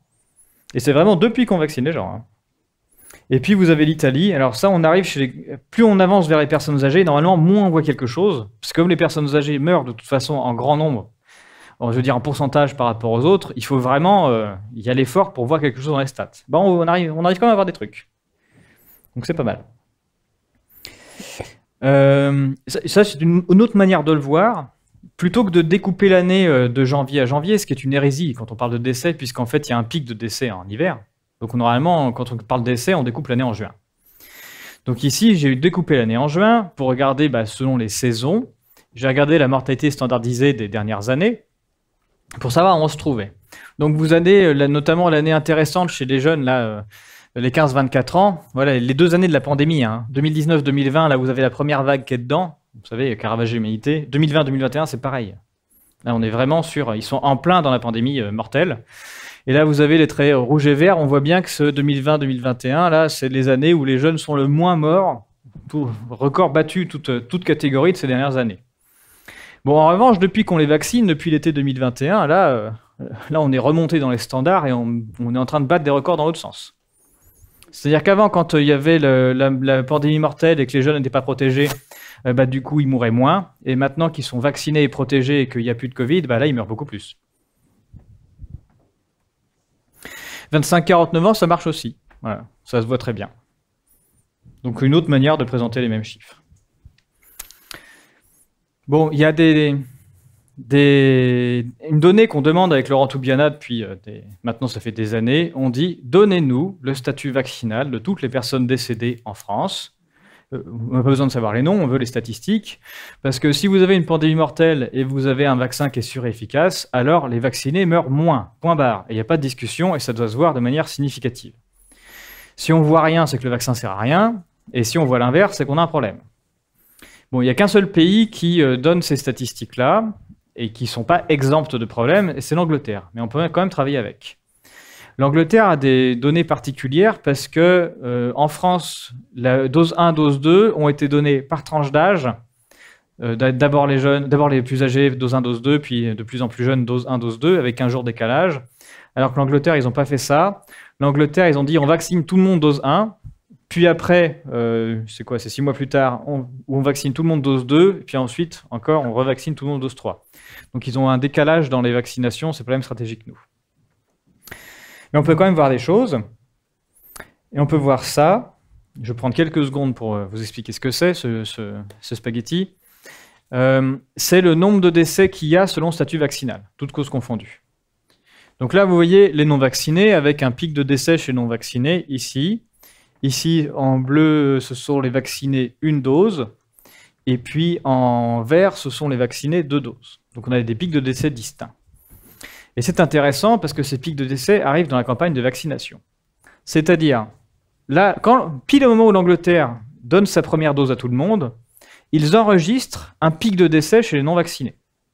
Donc là, ils sont coucou, le vaccin est super fort, c'est les non-vaccinés qui meurent. Mais après, 3 mois après, ils donnent la deuxième dose à tout le monde. Là, on voit rien chez les non-vaccinés. Mais en revanche, on a un pic de décès chez les vaccinés 1 dose. Donc ce sont les 1 dose qui meurent quand on est en train de mettre la deuxième dose. Et puis encore 6 mois après, ils font la 3e dose. Chez les non-vaccinés, on voit toujours rien. Et alors là, pendant qu'ils donnent la 3e dose, ce sont les vaccinés 2 doses qui meurent en masse. Donc ça n'a aucune logique et ça montre un problème dans les données. Et c'est l'équipe de Norman Fenton qui a compris assez vite où étaient l'escroquerie. C'est juste que quand vous mourrez juste après la vaccination, vous êtes considéré non vacciné. Donc le pic là, les non vaccinés, c'est on vaccine tout le monde et tous les gens qui viennent juste de se faire vacciner et qui décèdent, ils sont considérés non vaccinés, ça fait un pic de décès chez les non vaccinés. Pareil sur les vaccinés 1 dose, quand vous faites la 2e dose, du coup ceux qui viennent de recevoir la 2e dose et qui décèdent, ils sont considérés décédés chez les 1 dose, donc il faut exploser ça. Et pareil, vous mettez la 3e dose, c'est les 2 doses qui meurent. Donc l'Institut statistique anglais a nié pendant des mois que ce phénomène existait, mais là c'est écrit dans nos fichiers noir sur blanc.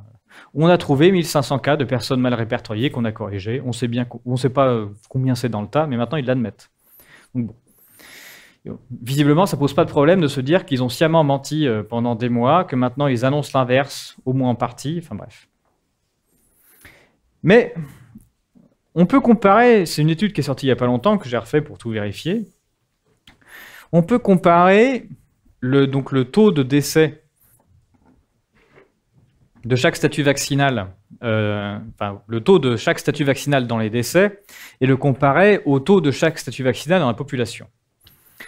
Le raisonnement étant, si on a un vaccin efficace, qu'on a 50% de la population qui est vaccinée, dans les décès, vous aurez moins de 50% de vaccinés, puisque le vaccin est efficace. Donc vous aurez plus de non-vaccinés en proportion. Donc on compare la part des non-vaccinés parmi les décès à la part des non-vaccinés dans la population. C'est ce qu'on peut faire grâce à différentes données qu'on peut rapprocher dans les statistiques anglaises. Donc là, en rouge, vous avez les 2 fichiers. Là. Donc c'est la part des non-vaccinés dans les décès, que vous voyez ici. Fichier 1, le vieux fichier en rouge foncé, et en rouge clair, c'est le nouveau fichier, qui sont presque identiques, mais pas tout à fait. Et en vert, c'est la part, donc ça c'est pour les 18-39 ans, et en vert, c'est la part des vaccinés dans la population. Donc j'ai mis la part des vaccinés chez les 18-39 ans en foncé, et j'ai mis la tranche du dessus qui sont les 35-39. Pourquoi? Parce que chez les 18-39 ans, c'est quand même plus les 35-39 qui meurent. Donc il faut faire attention quand on compare. Mais quoi qu'il arrive, de toute façon, c'est vraiment différent. Et en fait, si on regarde la part des non-vaccinés dans la population et dans les décès, on voit que les non-vaccinés sont plus nombreux dans la population que dans les décès. Ça veut dire que les non-vaccinés meurent moins que ce qu'ils devraient. Ils meurent peu. Ça veut dire quoi? C'est le pendant. Ça veut dire que ce sont les vaccinés qui meurent trop. La part des vaccinés dans les décès est supérieure à la part des vaccinés dans la population. C'est donc qu'ils meurent trop. Donc selon les statistiques anglaises, ce sont bien les vaccinés qui meurent trop, et pas les non-vaccinés. Il y a tout un tas de phénomènes qui sont apparus ces dernières années, apparus dans la presse, avec notamment des jeunes adultes en bonne santé qui mouraient, et qui tombaient comme ça dans la rue. Donc on a eu la science qui s'est exprimée de multiples manières, pour nous expliquer que c'était le fait d'avoir des petits déjeuners trop riches, d'être une femme seule. Qu'est-ce qu'on a eu d'autre? De courir, ça faisait arrêter le cœur, de fumer du cannabis, d'avoir des seins en plastique, d'avoir une contraception, Il y a eu aussi, où est-ce qu'il est? Il y a eu secouer sa couette trop fort. Il y a eu se pencher. Il y a eu dormir trop. Il y a eu dormir pas assez aussi. Il y a eu manger des pizzas. Il y a eu manger chinois aussi. Pardon? Les douches froides, oui. Douche chaude, douche tiède. On a été. Ça, c'est un révélateur que vous pouvez utiliser. Vous pouvez compter le nombre d'articles débiles sur Google selon les années pour justifier le fait d'avoir des morts jeunes dans la population. C'est un autre révélateur. C'est utilisé en statistique. Bon, ça c'était pour les décès. On a aussi un autre phénomène qu'on a suivi. On peut regarder ce qui se passe du côté des naissances. Il y a tout un tas de médias qui s'expriment. Ah tiens, le nombre de naissances baisse, tout ça. Alors le nombre de naissances baisse relativement depuis un certain nombre d'années, mais on a quand même des cassures. Donc ça, c'est le nombre de naissances chaque mois en France. Et vous avez ici, vous voyez une cassure fin 2020, c'est 9 mois après le confinement. Hein. Donc ça, c'est le traumatisme psychologique chez les gens qui se voit. Donc contrairement à ce qui a été raconté, on les confine, ils sont contents, ils vont faire plein de bébés. Il s'est passé l'inverse. On a confiné les gens, la fécondité s'est arrêtée. Brutalement. En 2021, quand on a libéré les gens, la fécondité est repartie. Elle est repartie, mais elle s'arrête. Elle retombe à partir de 2022. Et là, on est en dessous des standards attendus. Donc c'est moins que la baisse attendue qu'on est en train de faire. Et ça a démarré notamment 9 mois après la campagne de vaccination des jeunes femmes. Donc en France, ça se voit un peu, ça se voit beaucoup en 2023, hein, là c'est vraiment, vraiment costaud. Au Danemark, c'est encore plus marqué. Hein. En plus, le Danemark, ils avaient plutôt une pente ascendante. Donc pareil, on voit ici les effets confinement en 2021, et là, 9 mois après la campagne de vaccination des jeunes femmes, plaf, il n'y a plus rien. C'est pas les seuls indices. Ça, on a aussi, ça c'est le taux de mortalité néonatale précoce, donc c'est-à-dire le décès du nourrisson dans les 6 jours après la naissance, donc de ces derniers mois. Et là, vous avez le mois de juin 2021, avec un pic qui sort complètement tous les taux de significativité que vous voulez. On est au-dessus du 99% de significativité. Donc c'est énorme ce qui s'est passé ici, en termes statistiques, sur les décès du nourrisson. Et c'est le mois où on a le plus vacciné les femmes enceintes. L'autorisation a été donnée en mai 2021. Juin, c'est le mois où on a le plus vacciné. Et pile à ce mois-là, on a le record de bébés qui meurent dans les 6 jours. Ça porte un nom, ça s'appelle des prémarins. Ce qui fait qu'on a des décès dans les 6 jours du bébé, le plus souvent, c'est des prémas. Donc le plus probable, c'est qu'on a vacciné les femmes enceintes, que ça a déclenché un tas d'accouchements. Et ce que vous voyez, c'est les bébés qui ne survivent pas. Les Écossais, ils ont les mêmes chiffres que nous, voilà, avec des taux de significativité énormes pendant les campagnes de vaccination des femmes enceintes. Ils ne se posent pas de questions. Les Israéliens aussi. Bon, je reviendrai peut-être dans les questions sur le mythe de la propagation épidémique. Mais l'idée de la présentation, c'était ça. C'est-à-dire de faire comprendre comment est-ce qu'on a mis en place. On a construit des statistiques de façon à faire remonter des chiffres pour créer une histoire. C'est ça qui est important d'avoir en tête. Et comment la partie qui nous embête, celle-là, on la nie complètement. On nie la réalité des gens qui ont perdu un proche, qui sont très malades, ou pour les femmes qui ont des soucis de menstruation.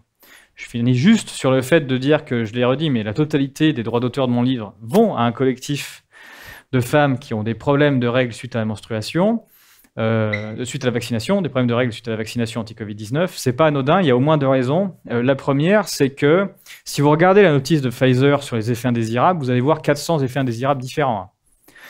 Si Pfizer avait mis problème cardiaque, ça aurait été significatif tout de suite. Du coup, ils ont divisé les effets indésirables en morceaux, en disant péricardite, myocardite, arythmie cardiaque, arrêt cardiaque, infarctus, etc. Diviser les catégories, ça permet que chacun soit dans une catégorie différente et ça permet de noyer l'information. Sauf que quand on vaccine une femme et qu'elle est malade derrière, eh bien, quelle que soit la manière dont elle est malade, ça va jouer sur ses règles. Puisque c'est le fait d'être malade, de manière générale, qui joue sur les règles. Donc c'est pour ça que j'ai voulu aider cette association de façon à libérer la parole des femmes, puisque c'est un révélateur de l'ampleur du problème. Donc l'idée, c'était ça. C'était vraiment d'essayer de pousser à la libération de la parole. Puis évidemment, pour permettre aussi à ces femmes que ce soit reconnu, parce que toutes celles que je connais qui ont été voir un gynéco, un médecin, on lui a dit que c'était rien, que c'était la fatigue, etc.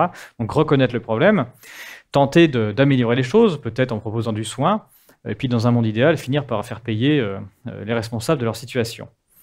Et puis la deuxième raison pour laquelle j'ai voulu faire ça, c'est que ces femmes, ce sont des femmes vaccinées.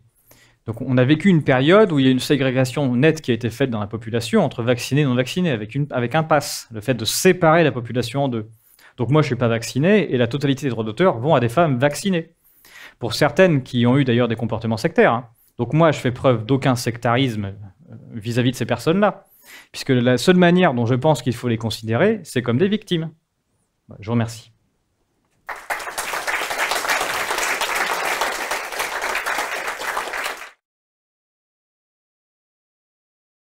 Oui, alors moi j'ai une question concernant la chute du taux de natalité. Alors effectivement, depuis, comme le montrent tous les graphiques que vous avez proposés là, bon, ça suit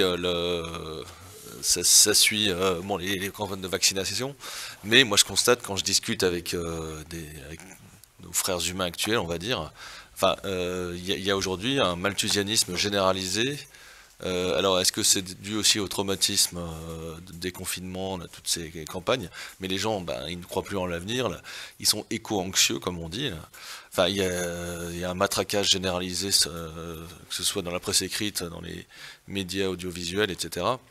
Donc, est-ce que aussi cette chute du nombre d'enfants qui naît ne peut pas s'expliquer tout simplement par oui, il faut sauver la planète, save the planet, comme on dit. La réponse est... Oh, pardon. Je n'ai pas vu que le micro était reparti.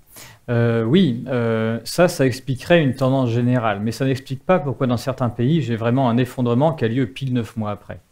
Donc ça, c'est ça l'indice. Même si on regardait, on va dire, et qu'on faisait une standardisation du nombre de naissances selon l'âge de la mère, etc., on ne verrait pas forcément en 2022 qu'il y ait quelque chose de significatif. Puisque ce qu'on aperçoit, c'est plutôt une trace statistique. Et la trace statistique, pour moi, elle est plus forte de voir que c'est pile 9 mois après que là, on a un effondrement. Quitte après à ce que ça remonte un peu. Donc, il y a tout qui joue. Et puis, vous savez, le malthusianisme, il est aussi entretenu par des gens qui, du coup, peuvent être traumatisés, ne plus avoir d'enfants, etc., ou avoir des difficultés, et rentrer dans un discours en disant « il ne faut pas d'enfants » parce qu'eux-mêmes ont des difficultés à en avoir. Tout ça, c'est l'œuf ou la poule. Tout ça, ça s'auto-entretient et ça va ensemble. Et on voit d'ailleurs dans des pays comme le Japon qui tentent de relancer une politique nataliste qu'ils n'y arrivent pas, puisque c'est comme si les gens s'étaient débarrassés du fait d'avoir des enfants de manière, dans leur esprit de manière définitive. Et donc, c'est un cycle qui est dur à remettre en place.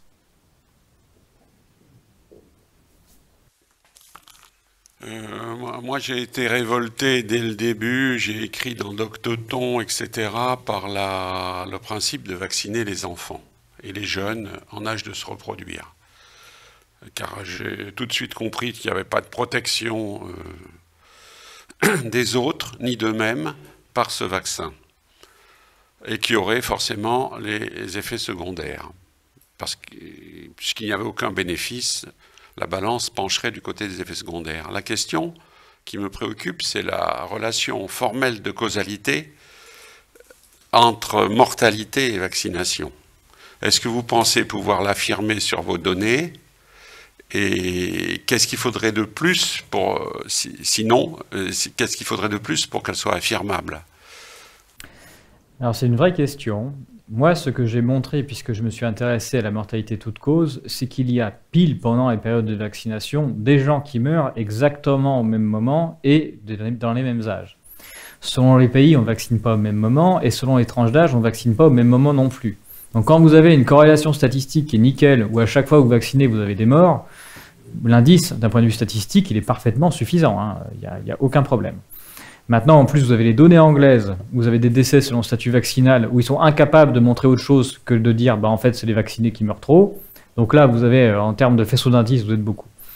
Après, du coup, je discute avec des gens qui sont des professionnels du droit, mais savoir bah, qui porterait plainte contre ça, qui montrerait ça. Et puis, on a bien vu que depuis le début de cette période, toutes les plaintes qui ont été mises en place, à chaque fois, se sont fait débouter, mais sur tous les sujets possibles.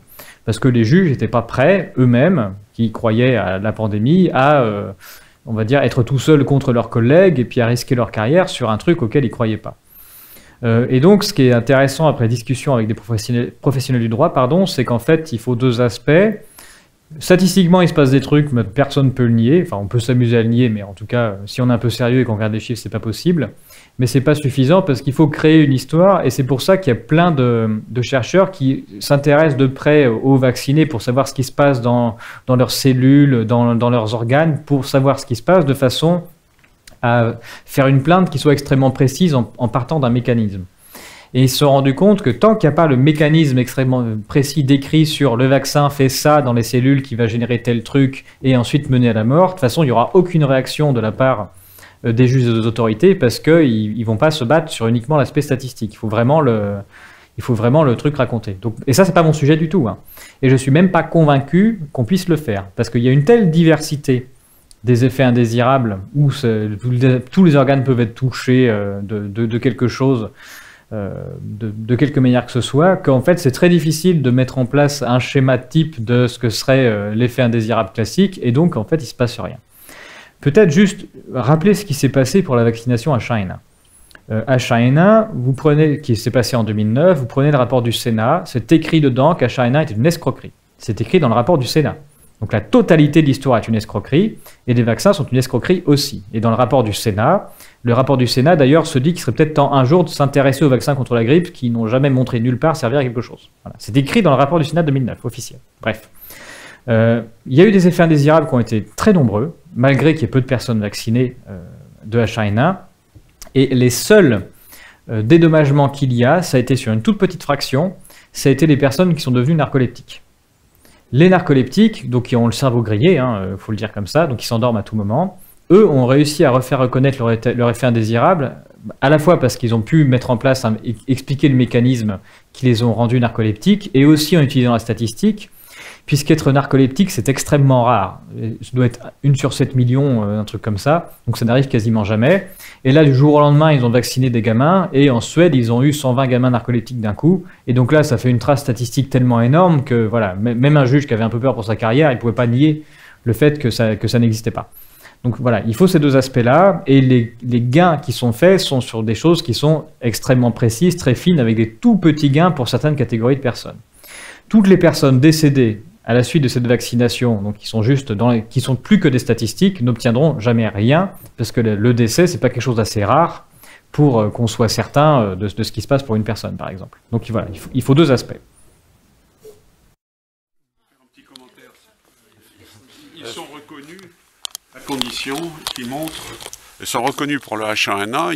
Il y a une dame en Limousin qui a fait un livre. Si elle peut montrer le numéro du lot. Hein, parce qu'on n'a pas toujours le numéro du lot. Oui, bien sûr.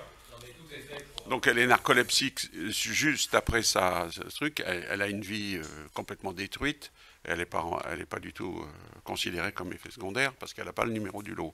Et il a fallu 10 ans. Hein. C'est-à-dire que on a reconnu en 2020 le fait qu'il allait falloir dédommager ces gens-là pour des vaccinations de 2009. Donc c'est-à-dire qu'il faut 11 ans de bataille juridique, tenir tout du long, parce que si on abandonne à un moment, c'est foutu. Être encore là au bout, parce que les narcoleptiques, il y en a qui ne supportent pas cette situation-là et qui mettent un terme à leur vie. Donc voilà, donc c'est-à-dire que toutes les victimes encore vivantes des vaccins anti-Covid-19, ils sont partis minimum pour 10 ans de procédure. Et à condition qu'on finisse par reconnaître que c'était une connerie, parce que c'est pas gagné. Bonjour. Laurent Aventin, donc moi je travaille sur les maladies infectieuses dans les pays en développement. Enfin, c'était mon métier d'avant, on va dire. Donc je souscris évidemment à tout ce que vous avez présenté et qu'on retrouve dans d'autres disciplines, et notamment en santé publique, enfin, ayant travaillé notamment sur Ebola ou sur les épidémies de VIH, VIH-Sida, tuberculose et paludisme, on a des protocoles et des méthodes de travail en fait qui sont d'ailleurs financés par la France, notamment par les institutions françaises et les organismes internationaux. Et avec Covid, en fait, tous ces verrous et tout le cadre normatif a sauté. En fait, c'est-à-dire qu'on a fait le contraire de ce qui est enseigné partout et de ce qu'il faut faire. Et donc du coup, dans mon domaine professionnel et probablement dans le vôtre et également dans celui chez les pharmaciens, chez les biologistes, enfin, on voit qu'il y a probablement une facilité pour manipuler l'opinion publique, mais on a quand même de nombreux professionnels qui sont conscients de ces réalités. Et ma question, c'est de savoir, est-ce que, selon vous, en tout cas dans votre domaine et par rapport à votre expérience, est-ce que c'est uniquement un facteur qui est lié au fait que les professionnels vont avoir tendance à suivre les orientations qui sont données parce qu'ils ont peur pour leur carrière, parce qu'ils ont peur pour leur position sociale, parce qu'ils ont peur pour voilà, pour toutes ces sécurités en fait essentielles, qui sont essentiellement des sécurités matérielles? Et pourquoi est-ce qu'il y a aussi peu de gens et de professionnels qui se lèvent pour dire la vérité? On est finalement très très peu à dire les choses clairement, en les argumentant comme vous l'avez très bien fait. Voilà, et donc on n'arrive pas à dépasser en fait ce stade critique d'une contre-information. Bon, le secteur des médias est particulièrement corrompu, ça c'était le cas avant Covid, donc ça va beaucoup changé pendant la période de Covid, mais voilà, est-ce que vous avez, vous, des éléments explicatifs autres que ceux que je viens d'évoquer? Oui, vous évoquez les médias, il y a tout qui rentre un peu en place. Vous savez, il y a aussi le fait d'avoir envie de s'intéresser à différents sujets, et puis bon, il suffit d'avoir une vie professionnelle, rencontrer des gens pour savoir qu'il y a tout un tas de gens qui vivent leur petit bonhomme de chemin en s'occupant pas trop de ce qu'il y a autour d'eux et qui appliquent de toute façon les ordres. Bon, je ne veux pas rappeler les expériences de Milgram ou de H, mais bref. Donc de toute façon, il y a toute une partie des gens qui ne s'intéressent pas et qui avancent. Ensuite, c'est sûr qu'on peut avoir peur pour sa position sociale et pour les crédits qu'on va avoir, parce qu'il y a un certain nombre de verrous et de mécanismes qui ont été mis en place. Toute personne qui s'exprimait était dénigrée médiatiquement, ça a été mon cas. Heureusement, je ne suis pas connu, donc ça va. Les chercheurs ont des coupes dans leurs recherches à chaque fois qu'ils s'expriment, donc avec des menaces extrêmement sérieuses sur l'avenir de leurs recherches, sur les prix qu'ils peuvent avoir, etc. On parle du Covid, mais c'est le cas pour ceux qui travaillent sur les néonicotinoïdes, par exemple, il y a un reportage sur Arte. Tout ce qui touche l'industrie pharmaceutique, enfin toute personne qui s'exprime est menacée et détruite directement. Bon, là, on parle des escroqueries médicales, hein, mais en statistique, on pourrait même parler de champs de la physique, des mathématiques qui ne sont pas explorés ou qui sont favorisés par des fonds. Et voilà, tout ça. La science aujourd'hui, elle n'est pas dans un très bel état, puisqu'elle est orientée pour servir des intérêts, hein, et seulement certains intérêts. Donc à peu près tout. Je pense que voilà, il y a une flémingite aiguë quand même de la part de gens qui ont du mal à se mettre à quelque chose, des intérêts personnels de suivre le mouvement, et puis un verrou supplémentaire qui sont, pour ceux qui s'expriment, des menaces qui sont réelles.